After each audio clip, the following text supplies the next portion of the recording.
ناظرین کرام، ایک ایسے ہی بندے کی اور انتہائی عظیم بندے کی، انتہائی عظیم بزرگ کی اور اللہ کے بہت ہی پیارے دوست کی بارگاہ میں چلتے ہیں کہ جن کی محبت اللہ تبارک و تعالیٰ نے لوگوں کے قلوب میں پیوست کر دی ہے، جن کی عقیدت اللہ تعالیٰ نے اپنے فرشتوں کے ذریعے سے یعنی منادی کر کے زمین و آسمان کے اندر تمام انسان تمام مخلوقوں کے قلوب میں پیوست کر دی۔ یعنی آج ماوراء النہر یعنی سینٹرل ایشیا کی انتہائی ممتاز بلند ہستی کی بارگاہ میں ہدیہ عقیدت پیش کرتے ہیں، جن کی مبارک ہستی کا مبارک سایہ، اگر میں ٹیکنیکلی بات عرض کروں ناظرین، تو 3 صدیوں پر اپنا حسین سا تصوف کا رنگ یعنی شریعت کا رنگ جمائے ہوئے ہے، جو سلسلہ نقشبند کے سرخیر ہیں، جو حضرت امیل کلال رحمۃ اللہ علیہ کو اپنی مرشدی اور حضرت بہاؤالدین نقشبند رحمۃ اللہ علیہ کو اپنی فرزندی عطا کرنے والے ہیں۔ سماس کے آسمان سے طلوع ہونے والے بابا سماسی رحمۃ اللہ علیہ 6 صدی ہجری کی تصوف کی دنیا کے ایسے گوہر نایاب ہیں ناظرین، ایسا ہیرا ہیں کہ جنہوں نے تصوف کے شعبے میں دین اسلام کی بے انتہا خدمت کی ہے۔ حضرت خواجہ بابا محمد سماسی رحمۃ اللہ علیہ کی طبیعت میں ناظرین محویت کا غلبہ رہتا تھا اور دنیاوی کاموں کے دوران بھی یاد الہی میں استغراق کی کیفیت آپ پر طاری رہتی تھی، یعنی جو دم غافل سو دم کافر کی حقیقت آپ کے سامنے ایسی آیاں تھیں کہ ہر دم، ہر لمحہ، ہر پل بس یاد الہی میں گزارا کرتے تھے۔ حضرت بابا سماسی رحمۃ اللہ علیہ وہ بادشاہ گر ہستی ہیں ناظرین، جنہوں نے سلسلہ نقشبند کے سرتاج حضرت بہاؤالدین نقشبند رحمۃ اللہ علیہ کی ولادت سے پہلے نہ صرف ان کی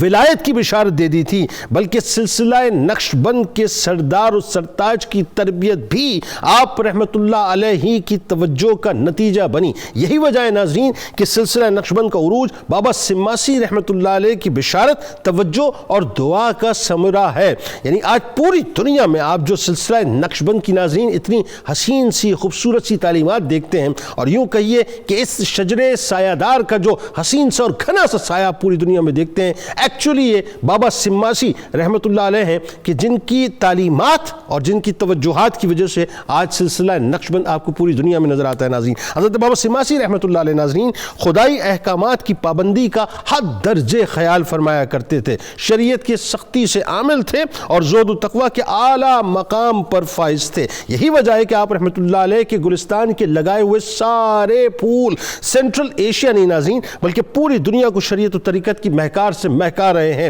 فرماتے ہیں کہ درویش کو ہمیشہ اللہ کے خدائی احکامات پر عمل پیرا رہنا چاہیے اور اسے مسلسل پاکیزگی کی حالت میں رہنا چاہیے۔ یہی وجہ ہے کہ ان کے نزدیک ظاہر کی پاکیزگی کے ساتھ ساتھ باطن کی پاکیزگی کا انتہائی اہتمام کیا جاتا ہے۔ حضرت شیخ محمد بابا سماسی رحمۃ اللہ علیہ، حضرت عزیزہ رحمۃ اللہ علیہ کے ناظرین ممتاز طالب علم ہیں۔ آپ اولیاء کرام کے اسکالر اور اسکالرز کے اولیاء ہیں، باطنی اور ظاہری دونوں علوم میں وہ منفرد تھے۔ یہ بابا سماسی رحمت اللہ علیہ کی مبارک ذات کی برکات ہے ناظرین کہ اس زمانے کی ہر جماعت نے آپ رحمت اللہ علیہ سے فیض کا پیالہ بھر بھر کر پیا۔ ان کی سیکھنے کی چاہت ہر غیبی علم اور راز کو ظاہر کرنے کا سبب بنی ناظرین۔ وہ 8ویں صدی ہجری کے باطنی اور ظاہری علوم کے آفتابوں کے لیے مینار تھے۔ ہر طرف سے روحانی دانشمند آپ کے گلستان علم کی زیارت کرتے اور آپ کی ہدایت کے کعبے کا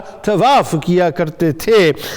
قرآن مجید اور احادیث مبارکہ کے حافظ اور فقہ کے ایک عظیم عالم بن کر آپ رحمت اللہ علیہ نے اپنے روحانی سفر میں مزید ترقی کی۔ پھر آپ نے دینیات میں قیاس، منطق اور فلسفہ اور علم الکلام نیز تاریخ کا مطالعہ شروع کیا، یہاں تک کہ آپ ہر طرح کے فن اور سائنس کا چلتا پھرتا انسائکلوپیڈیا